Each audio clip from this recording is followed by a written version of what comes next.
Hello and welcome back to the Erik Bryant Show. This is part 2 of episode 2.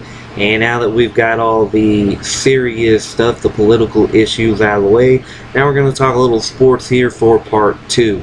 It's kind of a slow news day in wrestling. I'll start with it because it's not a whole lot to cover. Not really many things to talk about thought-wise, just a few facts. Number one, it has been confirmed that The Undertaker will indeed be at the 1000th episode of Monday Night Raw on Monday. In what capacity, we don't know yet, but he will be in attendance for Monday Night Raw number 1000. Also, it was reported that Vince and Linda McMahon in 2010 made $30.6 million. It's not really an important fact to many people or whatever, but I just thought that was kind of mind-boggling. I know, of course, they made a lot because the WWE is a billion-dollar empire. It was at one time. Now it looks like it's down to $1 million empire. But hey, I'd still rather have $1 million empire than have a regular job like I do, going to work for 40 hours, struggling paycheck to paycheck. Obviously, Vince McMahon is the winner there, and clearly I am not. The Viacom Direct TV dispute is over. All the channels are restored. Of course, for fellow TNA fans like myself that like to watch Impact on Thursday nights, it came at a bad time because it came a day after we missed the second Impact broadcast in a row. But thanks to the power of YouTube, I'm sure you can go on and find not one but both of the episodes you've missed over the past few weeks and get caught up on that. So the channels are back, restored. So now anyone who actually watched any of those Viacom channels can go back to their regular viewing. And one more thing, the WWE announced that in November they will release a DVD for the New World Order, the NWO. They'll talk about how it originated, how it sparked the revolution of the Monday Night Wars, the WCW versus WWE battle.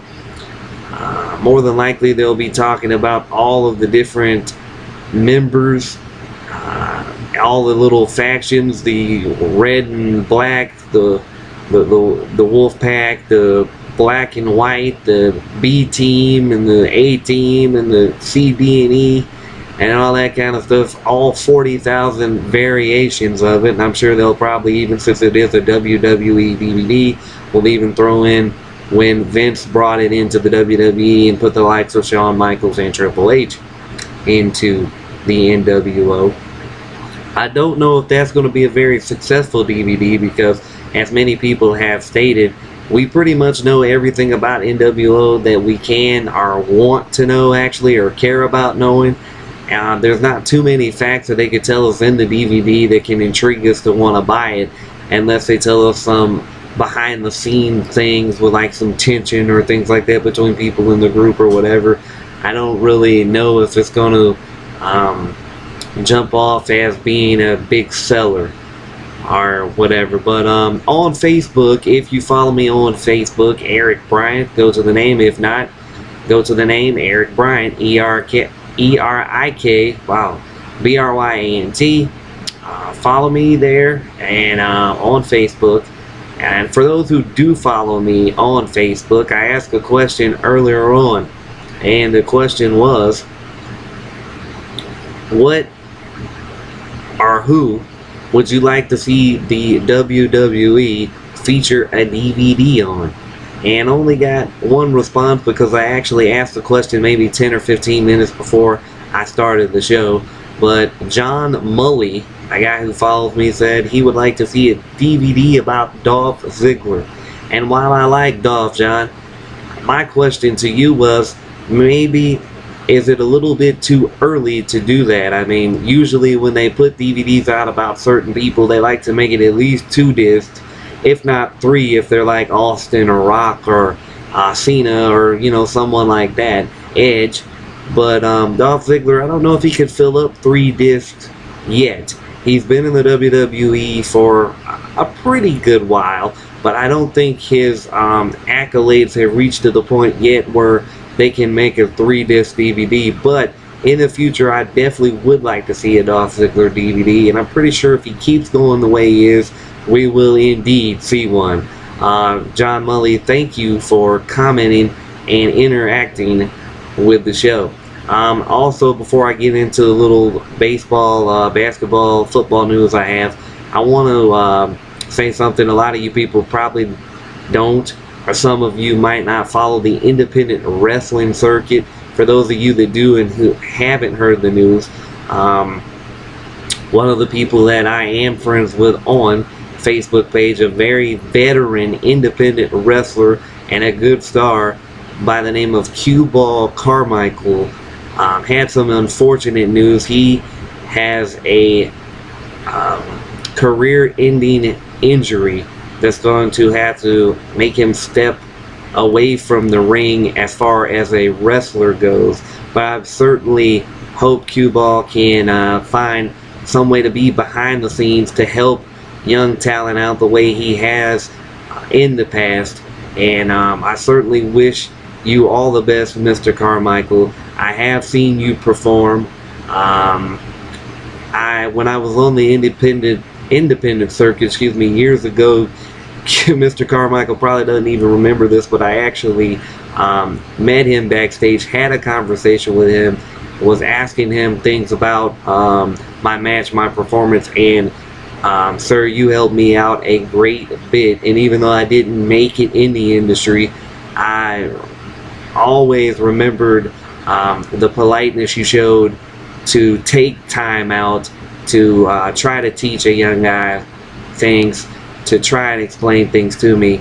And I sincerely do wish you all the best, and am very sad to hear the news of you having the career-ending injury. Now to talk a little bit about football, basketball, other sports. Basketball, not a whole lot. The Dwight Howard signing still has not happened. He more than likely, as I said yesterday, will go to the Lakers in the next day or two, but he has not done that as of right now. So the only thing I really have on the basketball front, with it being all season, is 2 more signings. I almost said New Jersey. The Brooklyn Nets have re-signed Chris Humphries to a huge contract, 2 years, $24 million. So Mr. Humphries will be making $12 million. Yes, $12 million for 2 years. I'm sure he's gotten several calls from Kim Kardashian since this happened. Kanye West, I want to say this. No, you're not watching, but I would love to for someone to pass this message on to you. If you've seen history, and I'm sure history would repeat itself, even though you're a big rapper, a big star and everything, it's obvious. The writing's on the wall. It's happened once again, that when you're messing with Kim Kardashian, the best thing to do to make yourself relevant, to make yourself blow up as a star, is to dump her. Look what it did for Reggie Bush, and now look at Chris Humphries, the $12 million a year man, after he got rid of the dead weight and got rid of Kim Kardashian. I'm just saying, Kanye, something you might want to think about, fella. Also, another NBA news, last piece of NBA news I really have, is Grant Hill, still in the league, signed a 2-year, $4 million deal with the Los Angeles Clippers. The veteran small forward should help the bench of the Clippers, who look to try and improve even more on their good season that they had this last year. Into baseball, not much about baseball, just have 2 trades a straight-up trade happened between the Rockies and the Kansas City Royals. The Colorado Rockies got struggling former San Francisco Giant pitcher Jonathan Sanchez from the Royals in exchange for Jeremy Guthrie. Both these guys have struggled mightily this season, and the GMs for both teams said they basically just both needed a change of scenery to hopefully help them have a better second half and better career from here on out, because as I said, both men not impressive records, not impressive ERAs, not a real big trade when you look at two teams that are not in the playoff race and more than likely won't be in it at any time this season. Another trade that happened today was a trade between two teams not in the playoff race, probably won't be there. But the Toronto Blue Jays tried to help their troubles with their lack of arms in the pitching rotation. They've suffered many injuries in that rotation in the past 2 months. They get J.A. Happ, Brandon Lyon out of the bullpen, and David Carpenter, a bullpen pitcher from the Astros, in exchange for veterans Francisco Cordero and Ben Francisco. Also, the Astros pick up 4 minor leaguers and a player to be named.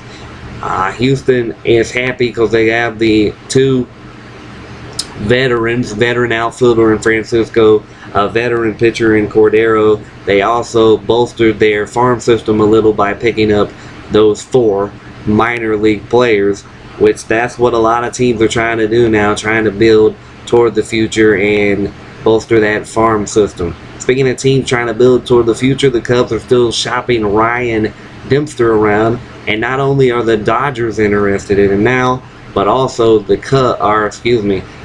Braves and the Tigers.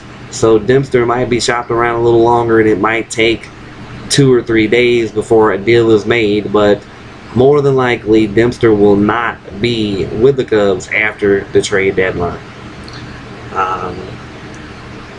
And a little news on football. Talk about 2 things really quick. The Tennessee Titan wide receiver Kenny Britton was arrested on DWI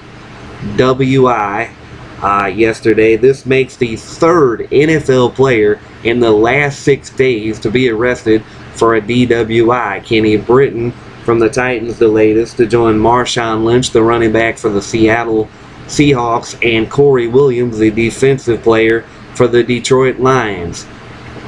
I guess when you have a lot of money, you don't know what to do with it, so you just do stupid things like drink and then go out and drive and do whatever you want.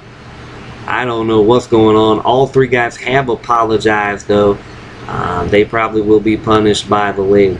Speaking of being punished by the league, this is the final story of the night. Dez Bryant from my Dallas Cowboys. He turned himself in on Monday. I'm sure people have heard this, after he assaulted, now listen closely, his mom, Angela Bryant, which is my aunt's name, by the way, at her home. He could be facing up to a 1-year suspension, or excuse me, up to 1 year in jail and a $4,000 fine. He might also be taking a suspension and a fine from the NFL, which he probably will, and he probably should. Dez Bryant, when he was drafted by the Cowboys, people said he's a great player, but he has a lot of issues. He has a lot of head problems, and those came through and showed themselves on Monday. I don't get how you could assault your mom. I've been mad at my mom many times. We fought many times. But I've never once assaulted my mom, never once thought about assaulting my mom, and I can probably safely say I never will think about that. Mentioning my mom, I love you, Mom. If you're watching, hopefully you are supporting your son in his YouTube show. And that is about all I have for you tonight. I will be back tomorrow sometime with episode 3. Maybe give you my thoughts on SmackDown and the Impact show from Thursday night. And other than that, not really sure what will be talked about, but you can bet that something will be talked about It will be as interesting as I can make it. And until then, this is Erik Bryant. See you later.